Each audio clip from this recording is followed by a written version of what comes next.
ನಮ್ಗೆ 2009ರಲ್ಲಿ ಪ್ರಥಮದಲ್ಲಿ ನಮ್ಗೆ ಬರಗಾಲ ಕಾಮಗಾರಿಕೆ ಇತ್ತು.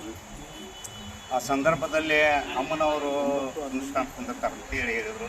ಅವತ್ತಿನ ಕಾಲದಲ್ಲಿ ನಾವು ಕರೆಸಿ ನಮ್ಮ ಸಂಕಟಗಳನ್ನು ನಾವು ದೂರ ಮಾಡ್ತಿದ್ವಿ. ಅದರಂತೆ ರೀತಿಯೂ ಕೂಡ 2013ರಲ್ಲಿ ಕೂಡ ಅಮ್ಮನ ನಮ್ಗೆ ಶಕ್ತಿ ಪ್ರಭಾವ ಇದು ಎಲ್ಲ ನಮ್ಗೆ ಲೋಕ ಕಲ್ಯಾಣಕ್ಕೆ ಅಗದಿ ಸರಿಯಾಗಿ ನಮ್ಗೆ ಸುಖ ಕೊಡ್ತಾಳಂತಕ್ಕಂಥ ಸಂದರ್ಭದಲ್ಲಿ ನಾವು 2013ರಲ್ಲಿ ನಾವು ಮತ್ತೆ ಅನುಷ್ಠಾನಕ್ಕೆ ಕುಂದಿರಿಸಿ ನಮ್ಮ ಕಷ್ಟ ನಷ್ಟಗಳನ್ನು ನಾವು ಪರಿಹಾರ ಮಾಡಿಕೊಂಡ್ವಿ.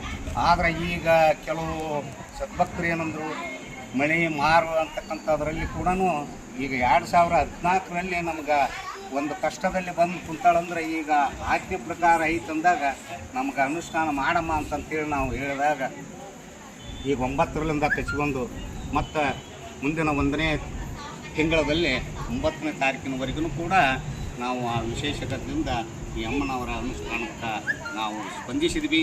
ಅದಕ್ಕೆ ಈಗೆಲ್ಲ ಈ ಅನುಷ್ಠಾನ ಮುಗಿಯೋದರಲ್ಲಿ ಮಂಗಲ ಆಗೋ ಸಂದರ್ಭದಲ್ಲಿ ಮಹಾತ್ಮರು, ಶರಣರು, ಸತ್ಪುರುಷರು ಮತ್ತು ಯೋಗಿಗಳು ಈ ಅನುಷ್ಠಾನಕ್ಕೆ ಅವರ ಮಂಗಲಗನ ಬರ್ತಾರೆ.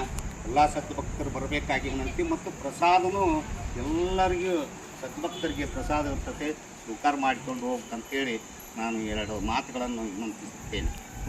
ಅಮ್ಮನವರು ಈ ತಪೋವನದಲ್ಲಿ 3ನೇ ಬಾರಿಗೆ ಅನುಷ್ಠಾನ ಮಾಡುತ್ತಿದ್ದು, ಈ ಕೊನೆಯ ದಿನಾಂಕ 9/9/2024ರಂದು ಹರಗುರು ಚರಮೂರ್ತಿಗಳ ಸಾನ್ನಿಧ್ಯದಲ್ಲಿ ಅವರ ಮೌನಾನುಷ್ಠಾನವು ಮುಕ್ತಾಯ ಸಮಾರಂಭ ಇರುತ್ತದೆ. ಎಲ್ಲ ಸಕಲ ಸದ್ಭಕ್ತರು, ಸುತ್ತಮುತ್ತಲಿನ ಗ್ರಾಮಸ್ಥರ ಎಲ್ಲ ಸದ್ಭಕ್ತರು ತಮ್ಮ ಅಮ್ಮನವರ ಆಶೀರ್ವಾದವನ್ನು ಪಡೆದುಕೊಂಡು ಅವರ ಕೃಪೆಗೆ ಪಾತ್ರರಾಗಬೇಕೆಂದು ವಿನಂತಿಸಿಕೊಳ್ಳುತ್ತೇನೆ. ಅಕ್ಕಮಹಾದೇವಿ ಅಮ್ಮನವರ 22ನೇ ಮೌನ ಅನುಷ್ಠಾನ ದಿನಾಂಕ 9/8/2024ರಿಂದ ದಿನಾಂಕ 9/9/2024ರವರೆಗೆ 1 ತಿಂಗಳ ನಿರಂತರ ಮೌನ ಅನುಷ್ಠಾನ ಮುಕ್ತಾಯ ಸಮಾರಂಭ ಸೋಮವಾರ ಮುಂಜಾನೆ 9:30 ಗಂಟೆಗೆ ಈ ಸಾದರ ತೋಟದಲ್ಲಿ ಶ್ರೀಗಳ ಸಮ್ಮುಖದಲ್ಲಿ ಮುಕ್ತಾಯ ಸಮಾರಂಭವಿದೆ.